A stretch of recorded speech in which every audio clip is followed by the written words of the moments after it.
कैसे हैं बच्चों। मैं आपका विज्ञान अध्यापक बलजीत सिंह। आज हम वन्य प्राणी अभ्यारण्य और राष्ट्रीय उद्यान जो है उसके बारे में पढ़ेंगे। सबसे पहले वन्य प्राणी अभ्यारण्य। वन्य प्राणी अभ्यारण्य ये छोटा क्षेत्र होता है। वन्य प्राणी अभ्यारण्य जहाँ प्राणियों और जंतुओं को मारना और शिकार करना जो है या पकड़ना जो है पूर्णतः निषिद्ध होता है।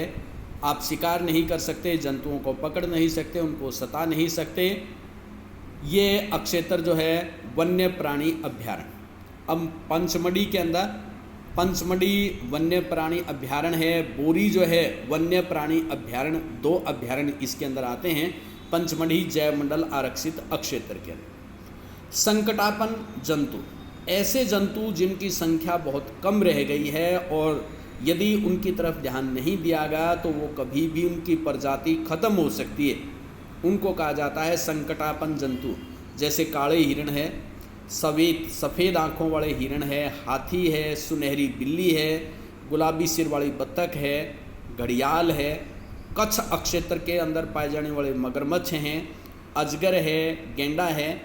ये संकटापन वन्य जंतु हैं, यानी ऐसे जंतु जिनकी संख्या जो है वो कम है और यदि हमने इनका संरक्षण नहीं किया तो ये जंतु जो हैं वो नष्ट हो सकते हैं।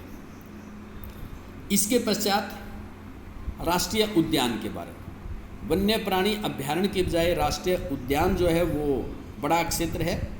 जिस तरह कि हमने पंचमढ़ी जैव मंडल आरक्षित क्षेत्र के अंदर देखा था सतपुड़ा राष्ट्रीय उद्यान। अब राष्ट्रीय उद्यान जो है विशाल आरक्षित क्षेत्र है। पर्यावरण के सभी घटक जो हैं इसके अंदर जैव और अजैव सभी शामिल होते हैं, इनको राष्ट्रीय उद्यान कहा जाता है।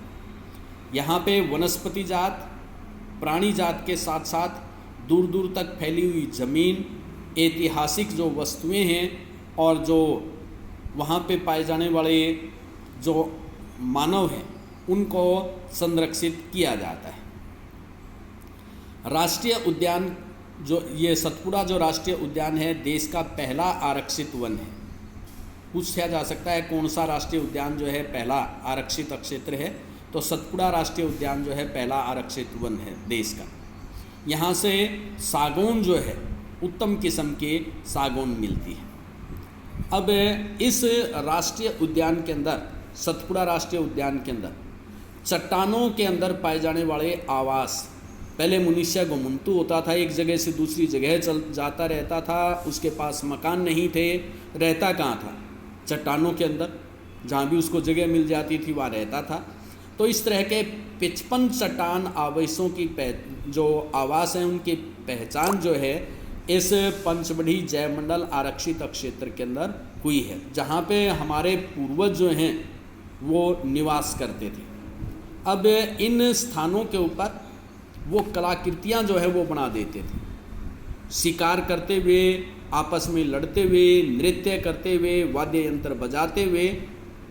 तो इन आवासों से हमें उस समय की संस्कृति की जानकारी जो है मिलती है, किस प्रकार के उनके पर्व थे, लड़ाई के हथियार उनके पास कौन से थे, किस प्रकार के उनके वाद्य यंत्र थे, नृत्य जो है वो किस प्रकार का था, इस प्रकार की जानकारी जो है वो हमें प्राप्त हो जाती है।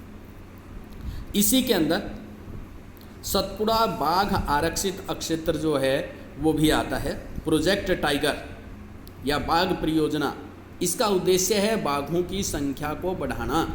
बाघों की संख्या कम होती जा रही है, कहीं ये नष्ट ना हो जाए, इसलिए बाघों की जो जनसंख्या उसको बढ़ाने के लिए एक विशेष क्षेत्र बनाया गया है जहां बाघों के जोड़े छोड़े जाते हैं ताकि वो प्राकृतिक रूप से उस स्थान के ऊपर रह करके अपनी संतति को बढ़ा सके। ये जंगली भैंसा दिखा रखा है, बारहसिंगा दिखा रखा है।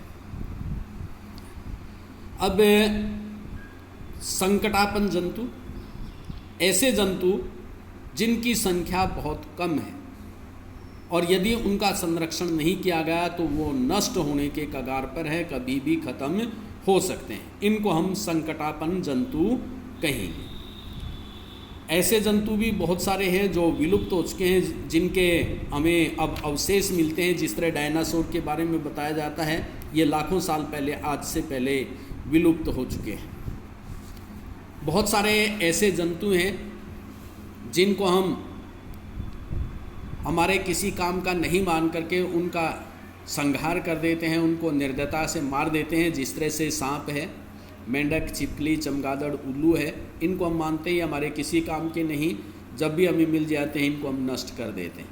लेकिन ध्यान रखें, ये पारितंत्र का हिस्सा है, और यदि बीच से एक कड़ी भी नष्ट हो जाती है तो फिर पूरे के पूरा पारितंत्र जो है वो नष्ट हो सकता है। पारितंत्र क्या होता है, इसके बारे में थोड़ा सा बताया गया है। पारितंत्र जो है जैव और अजैव दो तरह के घटकों से मिलकर के बना होता है। जैव घटक, जिसमें पौधे आगे, प्राणी आगे, सूक्ष्म जीव आगे, ये जैव घटक हैं। और अजैव घटक जैसे जलवायु है, भूमि है, ताप है, नदी है, पहाड़ हैं, तो ये सारे जो हैं अजैव घटक आ जाते हैं। इनसे मिलकर के पारितंत्र जो है वो बनता है। तो आज के लिए इतना, कल अगला टॉपिक पढ़ेंगे। आप सभी ने इस टॉपिक को ध्यान से किताब से पढ़ना है और मुख्य बातें जो हैं वो नोट करनी है। धन्यवाद बच्चों।